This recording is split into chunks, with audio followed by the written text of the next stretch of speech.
to me de roto jiebe gigo mito na do go aito to juro me de po do npo mono ito mo kebe do oho nko ton de kumpla otole kukani kwe gaiton très poto do mane ye fe ngona aduti ito va na kebe mondo do to juro me va na mi fo janto mi de kle beto de no do to mi oga si na chene oga do fifon de ma ko mi do pe na jiwe de fondé pe mi ton o jan to la do ni mi fo afo boko mi do na nyon fan ble dagbere o agbori de nkan si fan amutu e do e pogri pogweri gri mo ase legbare do ile mo do no fa mutu amo ayo tu amutu ado senu e fa ma nunu e no ai gba logro do na on dudu indo go po epri mo che yo ti de sin be mi do pera jiwe ye e ba fa lo e to su do ewe nu bese fa nu si le e mo jo do nu do nu didi na ndidi te ye jawe fa lo ndidi te ye na kole odo mi do mo egbe mi do eyi lo fa usu lio me je pe amo e ma lio e kamra kon usu de li ho to dagbo usu yin amo ko bio ye do li ho mo ba e jaka zangbidi ntron wa en ku kan me mo ba atawe zigidi ni me mo lo afranku be tolinde o yiro te to pe ri ki jo suni tori ganji to pe yo enyo fa to to do wenu me to tata ma do wenu be madu po we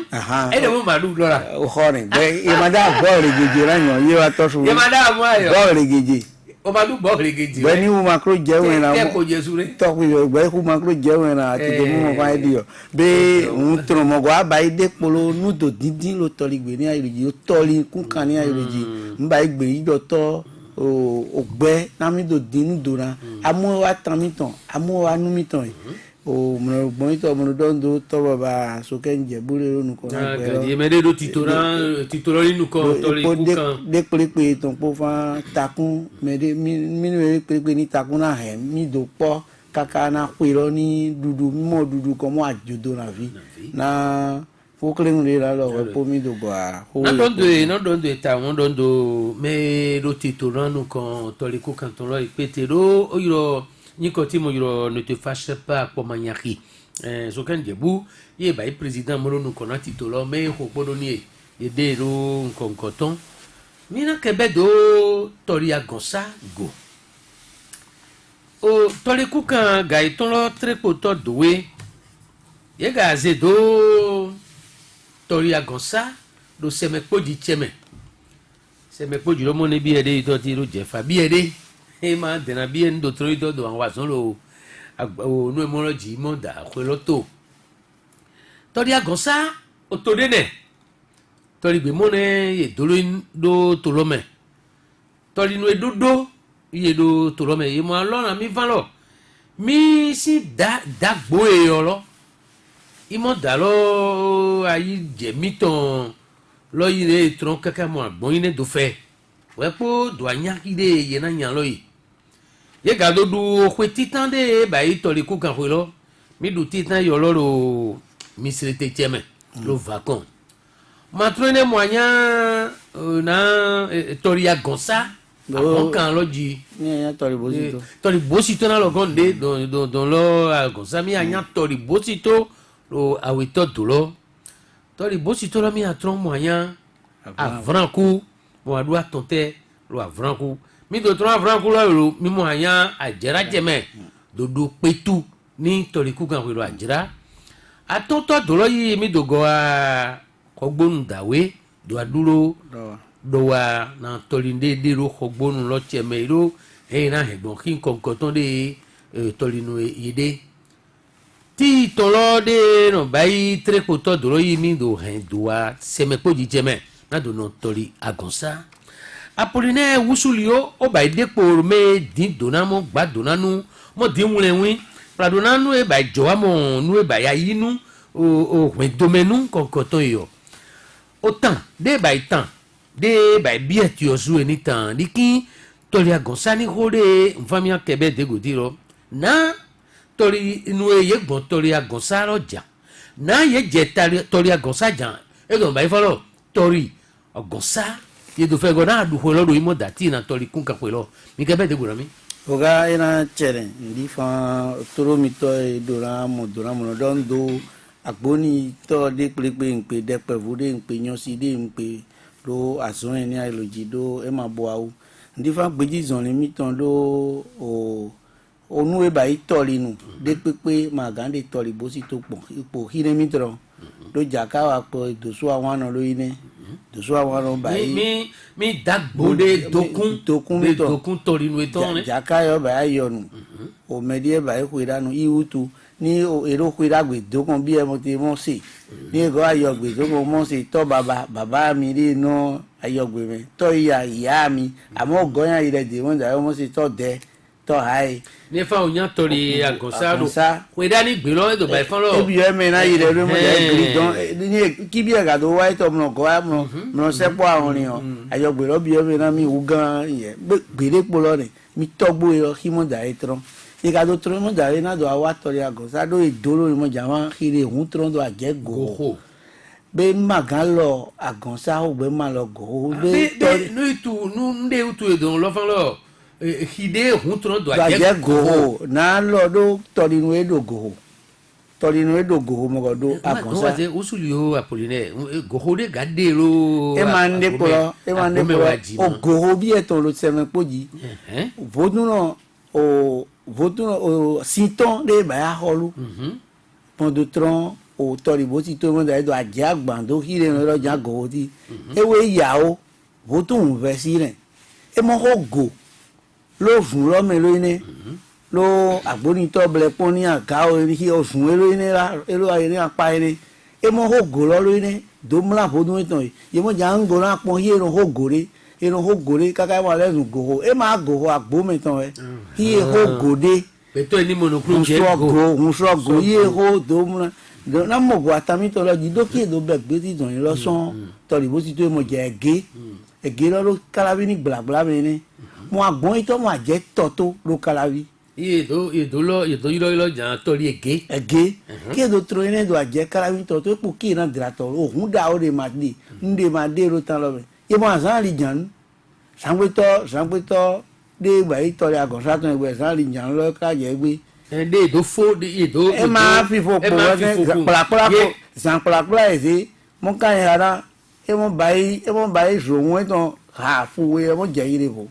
ki egbon to lo e zemesen do kimi do din lo do ye lo ho supora mi do no ere ji mo gbe no sa ku lo ne ngoti lo tori ku ronde ezane yi mi do mo fan zangbeto tori sa sepo mobu be ye ya chemi to le ba factory no ni ku ronde e mo aje ketonu omonu lo aholu o akula holu automatique be e mo aje de ro ni lo akula holu ti to lo e ma gbegbe ma bu de lo ni akula holu ti ta gbegbe ma bu aholu gbegbe ma bu tori ku kan kulanu kula jeke de lo ketonu to ho to fi vene mo ko lo ni fa ewe ya o do lo n dide jo fa ewe ya o ti ta tori vi e da do ji vi aholo ho lo ma de le ni ti e no ke do ja aholo de imo yi wan na do bi e ba i kulanu ba i dada bi e ton le mo dai e do je ni do awon eno nya yi e do di awon ye no nya lo mo dai e do jama ki mi aje gbe ti no do ye awon no nya yi ye mo ko di hi na mo won do won yan to igre to ki do mi dagbo lo ki do aje ni ye mo no hi nkonko pataki jeho ye mo aje jeho lo to mo ne o ko me de ko me ne lo ke to ni apa mi de ne jeho ki do to ne o me to ri nde won mo wa goho ye wa sinton ye wa inu ile ne ye do goho lo wa goho ke adipo ni me po toyon ni me po ire ma we o ayiro to awa tori agonsa amuto e ga do jan tori agonsa agonle o ran lo agonte ati le de mo wuri de ngo agonte de ye van he yo so ma je agonte lo ma ne de wu mo sende ma ya gba be ni o se do yo chomo ran lo mo won ran lo do nya toro sima ki edo toro bo dawe won yan to wa edo je yin lo imo ajolo atin lo sa agantin lọ sa e ya no we ìfọ bí ẹtọrí inú mi jẹ ìtọ mọ agantin lọ sa tọrí inú agantin lọ sa mọ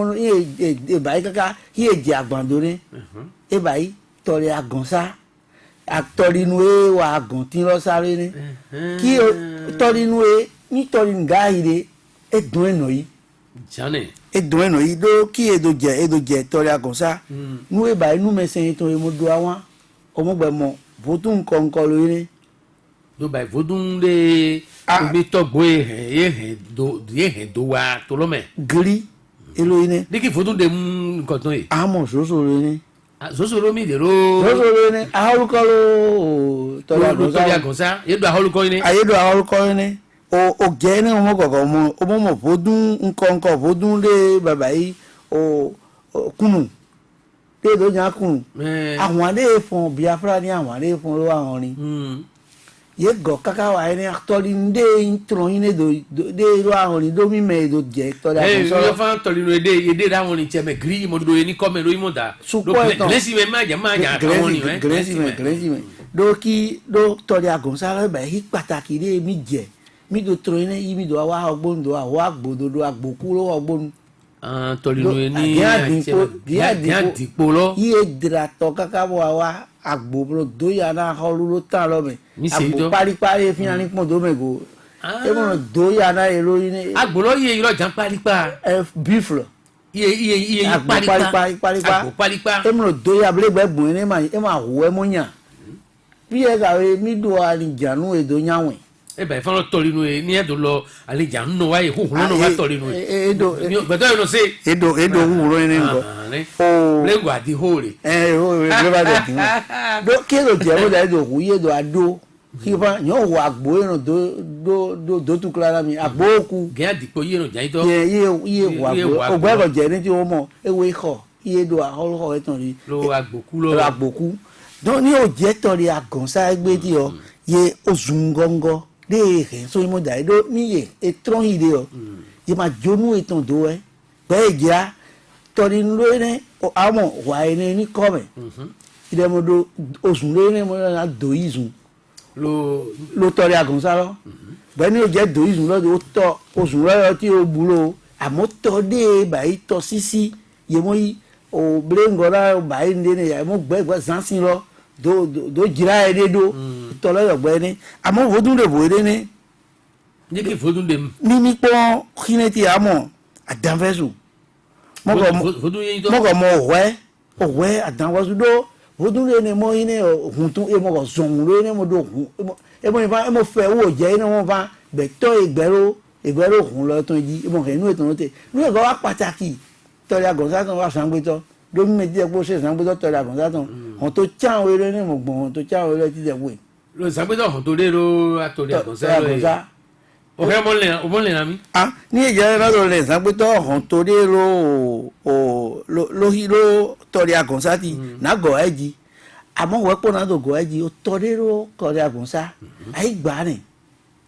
ó sì mo lẹ̀ dó yòówó yìí lọ́jà il mo lẹ̀ dó àyè gbà lọ ló tìǹtì àyè gbà lọ tán o tọ sisi di kí zẹpọ ní ìlú àfúnákú de mọ tìǹtì náà ìlọjà tọ àbọ ẹ. ònú dòdì tọ sísan ní ọdẹ ọkùnrin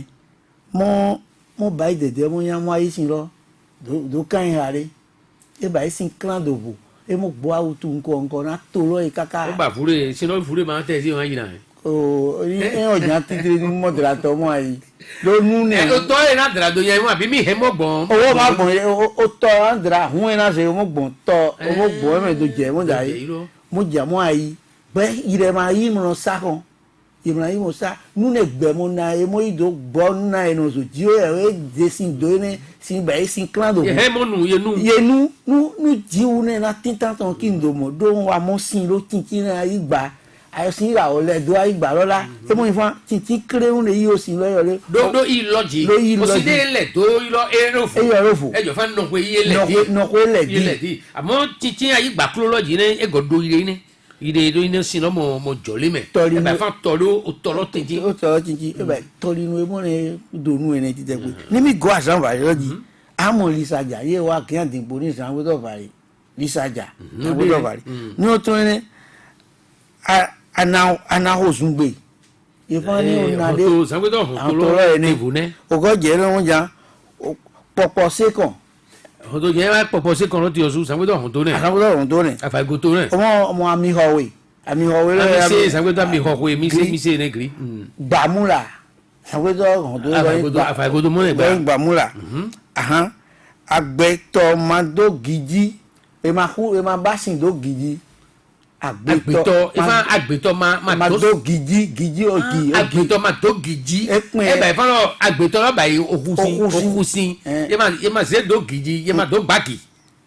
on se na lu ja o be adede o be sore ne amo ahona dinu o sango to on to ne ga ero temodo ni ero nu koko o le kaka ma na sepo e tori sepo ye lo sepo tori agonsa ne sepo mo lo fo ni o nya ti o mo ye me ti je pe ni o mo san valie to ye mo nu koko e to o mo juro o ye jin are ma e juro bese mo no do me mo bi abi e juro bese o go dia o tu lo no do te o go dia na ba iro atori no wa mi be na ja fa lo gbeji zoli mi to eton ene o ye wa no popo eno ikula nu epo inu po ye ma do nlo mi fa eje aholu o kula aholu automatic gbede e mo no ne ka mo go mi vida mo ji vi be ma mi oyin de polo mo ga pon lori mo da ido àwọn je ran yan mi bledo mi do wa idawe o ye nu ido jona mi do wa idawe ki ga do je ne iba no tere ne kon ki do tori agonsaro do ni mina do lo tori no wa me ki ai gba ene lo ji we fun bi e tori nu ni eyan we mo ja mi ro agonsaro ne ki agonsa hi je lo iro ni usuli o gbeto e ma dero àwọn loji da we po tori no do wa ire mene o nu e ba itan ní gbẹ̀tọ̀ dẹ́rọ hírọ́lá gbẹ̀tọ̀ hẹ́múnà wà yọrọ dó e máa ń kí mi dò gbà pé tí mo họ́ kárí pé tí nẹ oṣù kúrò bó dá ó nẹ dó ye máa do kẹ̀kẹ́ ye máa do mọ́tò ló dàn lọ́mẹ oṣù gúrọ́ mọ́ nínú ihutu mẹ́ẹ̀mọ́ do na xue susu ye máa jòrò nítorí ńlọrọ̀ ìrún ìjà gbẹ̀ta nu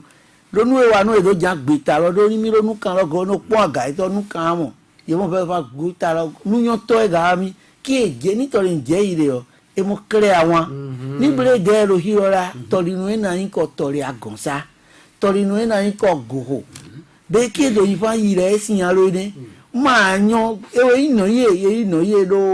ye ino ye lo ine kaka do ye tro ne mo yan ino ye de ro jiregbe owo je jiregbe ti o mo torinu ye ino yi kula nu usuli o na kan se fa lo do se me poji cheme mi ade lo ko lo town abudu e do se fero mo ase do tori agonsa e do ba fa torinu do ye lo ine abi tolinu elo ine tolo choye tolinu ede abi egbe de ro kiri vuro seme poji jema lo seme poji cheme ni mi pon hire tolinu sure o je goho ti o mo tolinu lo goho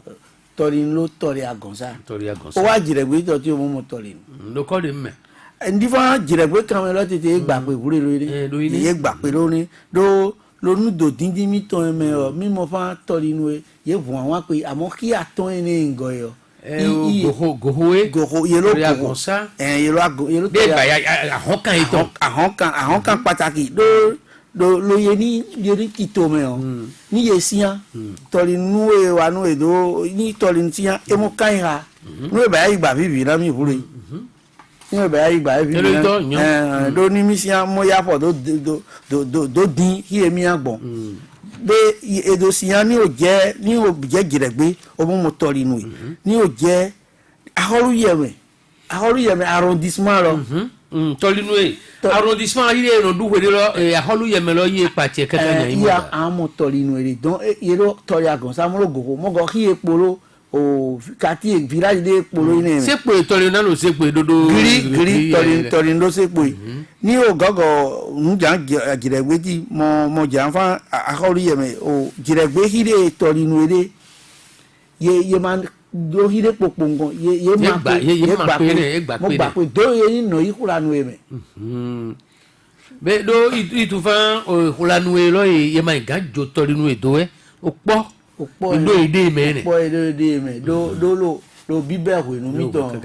mais mi ado lo ko tin ke do bai fan lo tolinu edodo ye do tori agonsa go do bai fan lo mi dagbo e lo e aja won mo si han do ine etu edo azeku lo mo gbon kire tori mo se dagbo ine mo se do ine donc wa fe mba e tito lo ejo fan guzan gbede wa fe iyan hweto lo kire fe gona du o kwele lo tori agonsa mo fan lo inu wule awu mo ba inu konkoto ejira lo imo mo fa grade no de allié ibuno khole mo de atintakun o tintakun de na wa nu mo yero ye no to titoro taun e de mo mi he mo lo do titoro gona mi titoro ezi da won lo tori ku kan ga ito lo tori agonsalo tori ku kan ga o e mi no je an duwe me ba tori agonsalo ni vi o se me poji ni vi o ki e na to gbon ni dojo e ma fa ese wa po irun to po epo to go ene mero eyo ki e mi ano fe lo duwe pepepe imu o mero nu kona ene mi o yan ene o la susu yan tete de no lo na mi na tan lo no lo ine e ma fa mi no ko be mi to mo do kan wa mi wa ine mo wa son ko mo me hoi o na mi aga ga to gbon lo pe ro me amu ngongo mi he mi na yibo bayi ene bo itito ti o de bi ere awori wutori nu na so ngbon na do tori gbon ye bo cha ene ngo kiki o yo wa nu ne ngo iro jan miss o ma ure do ganji iro da do awe ro do wa aha o ba do ano ye na pon do nu e no bu do mi wa yo si popo ma go yo afon gba nyosi gbogbo ma emotion nu gogo mo ro gbagba be ma ga blatakun owo mi me ho enyosi e blatakun mo jo to de blado bu to de ko blado ba takun bi blajo nwe e do gbonde o we ma de go mu to na ine ha ide e do gbonde o go ni takun an bla we amo ti wi en raso de mo so kan de mo se mo chori agba mo se na ka hole ko se tori nu eti do ba tori kun kan ti ye do nu siso e to do ba tori nu siso we o bere na ka ine o tai hanu do ya yan idi nu siso do ba ifan lo ye do mo fa mele tolinu ewe achai ejan walo zizan tolinu eton de mu ye mo do van mele o tolinu ewe o de re awe da ba lo amu edo yo fan tolinu ewe gbon duru e ni aliji fanu emi duwe o de awe te re atoda ba lo ohun de mu wa hun dido de yedu o si ohun gbe lero hire o na se le mo fan tolinu e ile ninu e acha force 10 ans de moi tolinu eton bon li hay ne ileji ni mi be sunu si soji fa o moto do mi do ayo ni hunwure ro hun mi to me nu e ba agbada ye mo chon agobi deji tolinu ne tolinu ne e go ajuro mo fa bi o mi badu mo kembe tolinu de poro do e bo eya o gan ya lado bayi eya lati do bayi mo gbode me bomba dido tolinu no bi ninu ne gbe ni o mo tolinu ni ma kra wa we do mi aduwe ni mi asan kwa mi jo asan kwa ma pon si mewe ko san kwa gan tolinu ninu ne o po owe du te lo ye mo tolinu mi le jama jono godo so ore tolinu ni achagbere e ga san kwa lo we jono lo mo so ni do me jo me ninu mi wa ni o ga ponyo si mi ton yi atosu no do ran yo si mi ton yi ene ma ko de ba ma atosu ko do ran do ti emo si ajake do tinta loji atosu ro na awu yo ja tosu avon vure avon de we do ba ita tosu ro gan avon vure avon de na pe le do me lo le do lo keun ye gbo mo gbo do keun bo emo bla yo mo gogori do ito keun mo se go vure mo si ajake mo atosu bo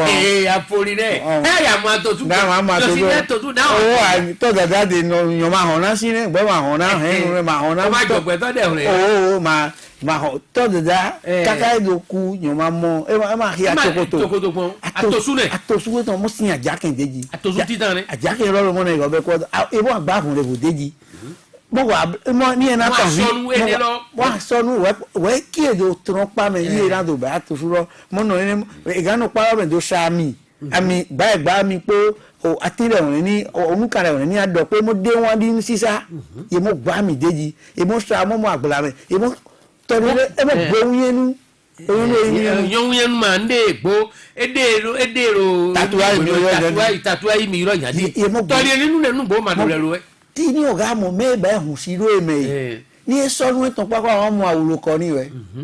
e mo si apo to mo gbaja kan epo ndepo ye do yan tori we adude ye pa adu o mo fa e kan du mo ka du o mo jo e mo chiro ro ido e mo chiro ye mo e jo fa bai mo mo chiro adu lo na me lo nu kon ye mo e ve to ga je mo chiro do ni adu tin chiro kon de do atete mo de ja o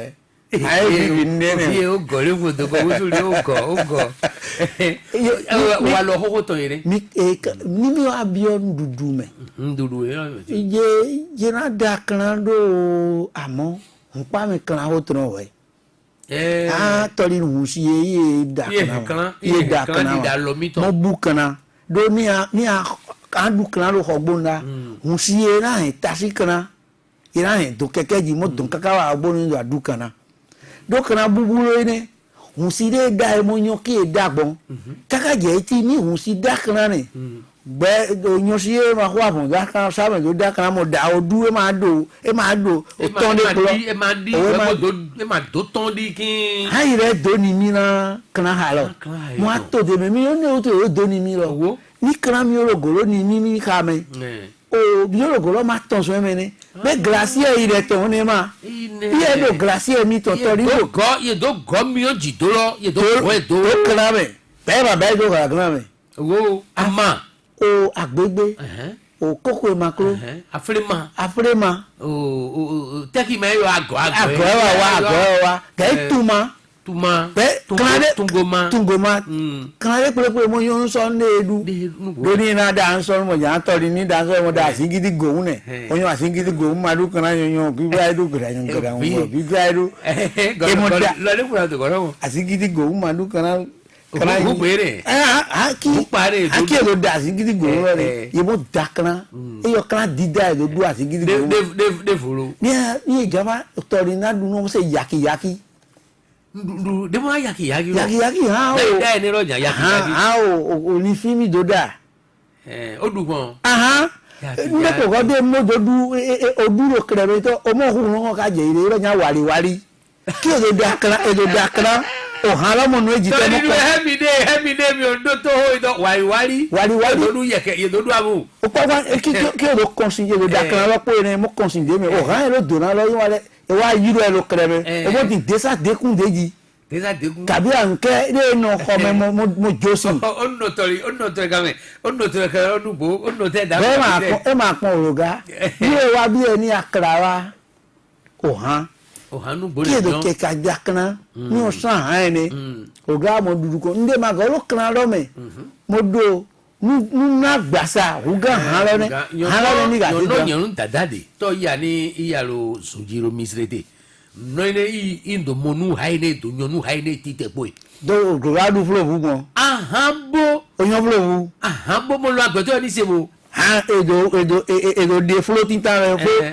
flo me o tongbere mo yi koko makro mo budi mo ki do mi o mo ri le ko mo haji gan mo abi kala o mo si mo kandu we ko na doju kan lo do na gbeto ni doju lo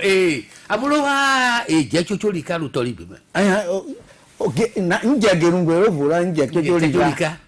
je chochorika ni na dunu je chochorika o je genu bebe onya adaji ne ala je chochorika yo tefen afopapa o je genu be afopapa te mo lo ko me o je chochorika be fen ronu ko re ji onano chochorika ni ine e ba ifalo o afotelo yo o fe ro yo fe aton lo re nu eji e ba fa fe aton lo eji onano to je chochorika mo ayi fe mo adu alo awon o ma du ara won o mo du alo depo awon chochorika won e je ro hun ho de hun le o ine iwa je genu do na je genu no ki ano ni e mo to bro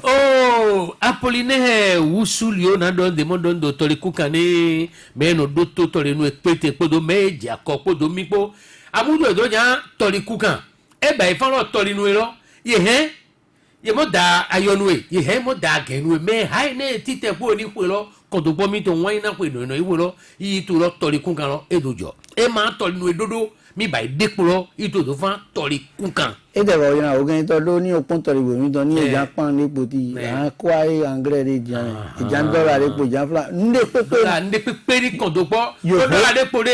mi dollar ne pound depo ti e ba pound yan fla de pe ba fran yo bo me fi o ni gbedo han to gbon pukan mi to ne bi e ma de bere isisile gbagba yero moloji o han gbe dede mo ba ya we tero asan gbe to loji o he mo si se de mena 64 44 02 44 66 75 72 72 wailando ile ma gbere tolinu eni go asime mini doyan duwe tolinu iwe mi ton ye go pe wailando ile ma gbere tolinu eni go asime Albert nubo zoko ni vijiji be ona gbojo na yime ro kan lonu gbe alo oga nzio na mi ba ro ma yan do jojo ri gai do iro yan ja do jo ri sha iro so adangbo jo adu jo ke be do rogo oga nzio ayo na ndo town ina ni o ma tenkmo kaka mo evite mene wa ito ti ma monukun mesusu de ma monukun je ni mi lo eme àmọ́ egbepo mo kinda motun do jafa egbepo o do tolinu si o nuyue de do tolinu si e ma go amele si e mo nuyue de ye ni jafa ye ni note mo de nuyue ton tolinu egba premier ne mo be hire pepere ade ayoye gba premier do ba nuyo to pepe nyo ndede nyo adunjori sha do itodi nde nyo ede ye fa ye ni kree nu kabi ye ni ba enu won ogbeto ni nyo fa ye ni ba enu ma go we de me won ejo adunjori sha o se odu yaki won o gai o gotro yaki me oni ye jami ni nya mwali ndielo o gido ndiabela o ndete mo trero jo ndiego o go chakmalogo agbo damaku Vincent tori kukan ni agbaje ji de orin de mo kebe do ko nego na yodo ole po mo jo aka mi mo so o gai mi mo fa o avomiton lo amutu ne o ye magandi ahia de pepe avolomo mo joun di we mevo e ma si selo mo o di dolo de trigbolo ye magandi solution de pepe mo nanu di we mevo lo e ba fon lo toli fonde ba na mi lo e ma tri fi oja bi ma tri de pepe o ga de pepe de nyogbenyo ho jane amo yo edogbo mo jane diki me ton mi ho yo ton yo rogbo fufure e ba fun mi bi o fun lo ye na ba ya fun de voti ro ni be afun de jo afun mo pe fure abi ejo no ye waru lo ye mo bi o fun ye ni jirado kan ki bi on lo jan lo de ble furo kan lo gbe alo o ya lo ruga si ona bi eyin Nikwele. Oh, mi kudo you jire me mi de ti kudo sa. Armel ne ton craqué. Armel. Oui. Armel son claqué. Kebe zo kulo. Kola gbe mo godo. Do kola gbe lo, han usuli o lo di fan kola nu epo do tori nu epo lo, opo mi le locator nu waji mo da. Yo ni zo mo do bi o kan ma meta mo. Na keto mi jiji no lo o. Mi mo nu de usuli o lo re ne.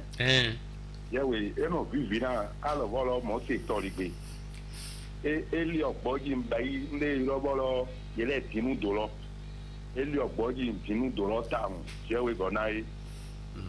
na do yelo ko kanye jiro gbegbe ma buti ko holuke tonton de lo kan ton di atio gbegbe ma bu yo yiro pe yo ba yo gbegbe ma bu le yo ni hon to ni ma yo ye yiro gbegbe ma bu ni ko to kola jeke ni akolu ro ketonu gbegbe ma bu yo to hon to fi bere ma àwọn automatic gbe wa to bo aho ni nu bo ni ma do leru so o ga so Amel oui Mimo na hoye tonene isi ahon ye no no ko me go su hoye tome na meneni bayi kulanu meneni bayi tolinu ko do kulanu po ta be dike nu lo polo ni wa mi ye don du de ni kwa yo won du de pon amode lo e me mama ma de du pon dem o ma do yaki bon bo ji du lo ji ko lona usuli oni lone wa se nu e na kan se bi e ti lo na mi no wuri awu jana do du tole ku kan pe lo lo se po ji jeme bi e fula nu e po do tole nu e po bo ki tole mo tori okan sa opo arrondissement lo polo ne mi akolu yeme ni arrondissement lo akolu yeme kan arrondissement mi sa me di ke mi no go troke tonu mi du apa wa tori okan sa mi adu na do lo si oton me gbe ale ke ton te no wula wo du ke tonu we kita premier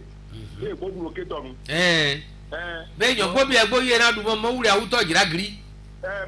mo do go wa mi to we ko bi e te no wa to eyo mo te mo wa amoro ni fa mi wa to jara bi e je na ito juro do bi e de ba ito no bi e ni to me yin wa o roga e ba do go de pepe ya lo na to ni de ro mo da e pe de fa wa se ye na ito juro giri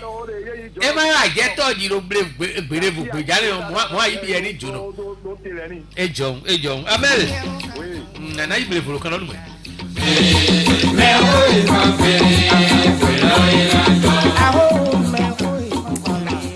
méje kalonu gbẹ Gislin agbangba yẹrẹ ndo itọ fẹ gbẹtọ nabi ẹyin. ọlá tẹkọ gbẹtọ yé lọjà kẹkẹrẹ bẹ sún ìfàyìn. náà lọ hódà lọ jàná hódà lọ náà ṣe gàdí wẹ o fa. òfa àwọn ẹni tó kó máa sí nǹkan fún mọ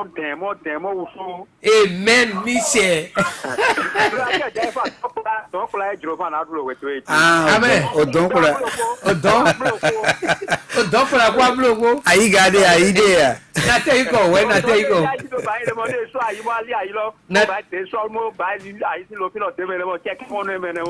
náà yìí nàtẹ ikọ wẹ. kẹ̀kẹ́ ro bẹ́ẹ̀ rí ọ̀chá ló fa yìí. tẹ̀tẹ̀ kẹ̀kẹ́ ro bẹ́ẹ̀. wà á nu yẹn. èyí rẹ lọ ni o n'a kan de ko se tẹ títà wẹ n'a bí ẹ de ko n'ojúro fún ọ̀tàn de ti lọ yẹ ní ìdòbá yìí di de ko ní mo pe mẹ ló ta lọ jùlọ kwa mẹ màá ká mú ta lọ sí pípé kan. ẹ tọ́lí ní tán ni àbí tọ́lí àgọ́sá ní tán lọ. tọ́lí kọ́pilẹ̀ síta tọ́lí kọ́pilẹ̀ bọ̀ àgọ́ta lọ. iye gbọ̀nyìn ní kẹ́kẹ́ àdóyà núgbò rẹ̀. dɔn ni kɔla tan lɔ ɛni lɛ mɛ dɔw mo livre kpɔn tɔli akɔsa la kɔma le mɛ. hàn tí yé dɔn cakɛ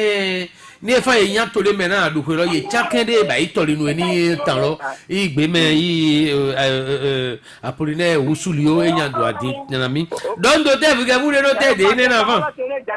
nàjà ẹ jọ fún. yé fún ilé Ifẹ̀ lọ lọ́tọ̀ lẹ́tọ̀ọ́ tó wà Benin bọ̀ ilé ìfẹ́ kọ́fà Benin lẹ́tọ̀ọ́ tó yẹn mo kíkí mi ní tó máa yọ. owó mi dàgbò lọ ẹ iye tán kaka ilé Ifẹ̀ jaka lọ itu ètò mìíràn wà ìlú ìjà jaka ní kún kan lọ pété tí ọ̀sùn iye tán kaka ilé Ifẹ̀ mọ́nà tán mọ́nà dín tẹ̀mẹ́rẹ́ àwọn àwùjọ lọ kaka do àjẹ́ tọ́rí bóṣì tó lọ do àmọ́ dòṣù àwọn àná lọ yé àmọ́lò yín ní do lé àṣìṣà do gbẹtọ kúrọ̀nà yé wa tọ̀lé nù agbọ́nà gbọ́mọ́nà yé sí mo sin ẹ̀ bẹ̀rẹ̀ mo do àpọ̀ alejànà máa bó títí náà gbàgbà dẹ̀kọ́ lọ́ní kan sàn ní mi á ìbèrè fòrò kan lọ́nù pé hello. monsieur. Félix Joy. ọmọ Félix Joy bẹ́ẹ̀ bẹ̀rẹ̀ ro oyan Joy mi tó dé kúrò dé ro. elo tọ ìbò sì tó yẹ wá kọ̀nà bọ̀ ẹ ní ìwà òjò yìí. mẹ́yọ̀ tí Félix Joy yọ̀ tí èjọ̀ fún mísètè tẹ̀mẹ̀ tó rẹ̀ mọ́. buakọ kòtòkòló mẹ́ bẹ́ẹ̀ mà ti tọrí pé mẹ́ ẹ ò gàdé ẹ ò délé mẹ́ta o ẹ dá ò délé mẹ́tì Félix Joy. Ní èyí jọ àgbọ̀ dé mẹ́ ti ta o. mo sọ. wọ́n yìí dúdú dé ẹ àárọ̀ rẹ̀.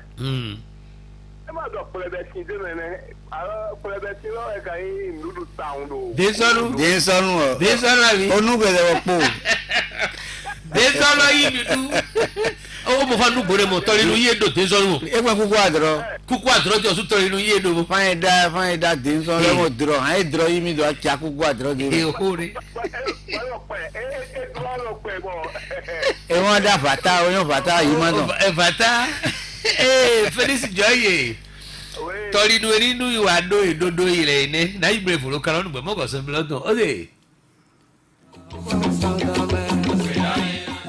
Allo ble furo kan nu gbe kabo amene Yo te Damien mi to jeun le. Damien mi to jeun mi ku do so mo de gbe ma se te gbero kan nu gbe gbere po e mo Olówó tí ló ṣe tẹ́gbẹ̀rí ìjọba ń bọ̀ ṣe sáà ó lè pòsí gbèrè bá bọ̀ ọ́n lè ráyè lọ tàdá. Gólógóló ni hùn gan. Ń ṣe àpòrí rẹ̀ ó ti lè ó ti gbè ká kó wọn bá bọ̀ ọ́n lè ráyè lọ tàdá. Micho. Ìyọ̀tẹ́. Damien Micho jẹun. Sọ ẹ lọ torí ẹ tọ́ wa yọ̀ra. Bọ́lọ̀ tọ́rí lè bóyá ń fi pé yẹ wa wọ. Tọ́ pípé. Tọ́rí pípé dágbé tó yẹ wa wọ. Dágbé tó yẹ lóko nẹ. Dágbé tọ́rí pípé dágbé tọ̀. Ejò Micho jẹun lóko. Ọ̀gá àti Malé-Kamẹ̀ lu àtìdó mo fẹ́ pátápátá. Ó dùn àtìdó ní mo fẹ́. Èdè bó òjì fífẹ́ odò fẹ́ràn èè òjì tọ́rí kú. Òjì.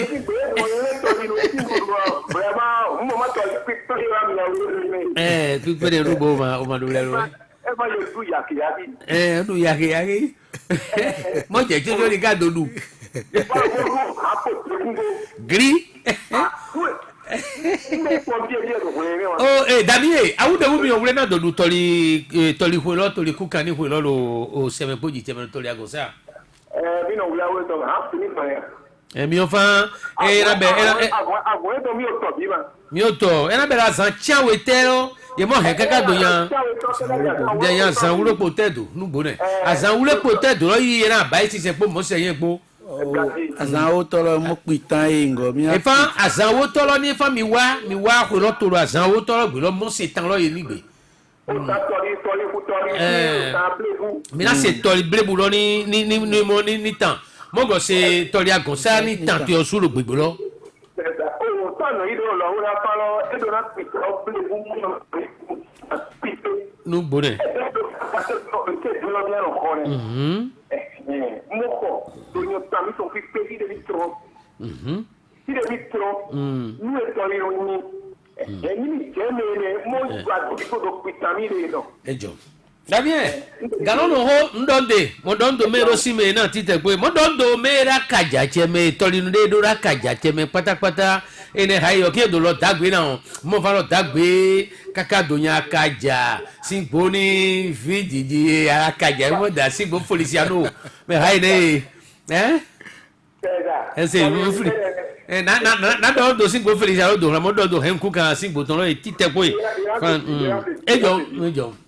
usuli amona do kritakun na pedo ton lo ke uni do son to ito o na do la torino e fa mi ma go bo yingo jan fa do da yo mi jan o gbitanu bi e te mo godogodo ni o je ire tegbe oni